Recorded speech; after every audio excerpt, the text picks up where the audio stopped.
Hello guys, welcome back to the channel. In today's tutorial, we're going to learn how to remove Capcut ID that usually appear at the end of our video. Alright, first of all, open your Capcut app on your Android phone. Then you have to import your video to Capcut. And if you want to remove the ending of the Capcut, you can go to the ending of the video. Then you can simply click on the ending right here. Just click on it and choose delete.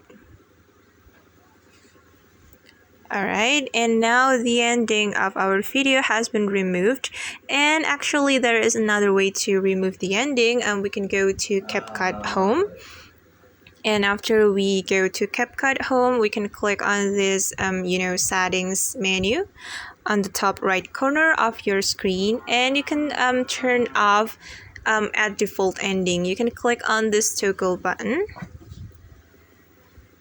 and choose Discord. Okay guys, that's how we can remove Capcut ending. I hope this video will be useful for you. Thank you so much for watching and see you on the next video.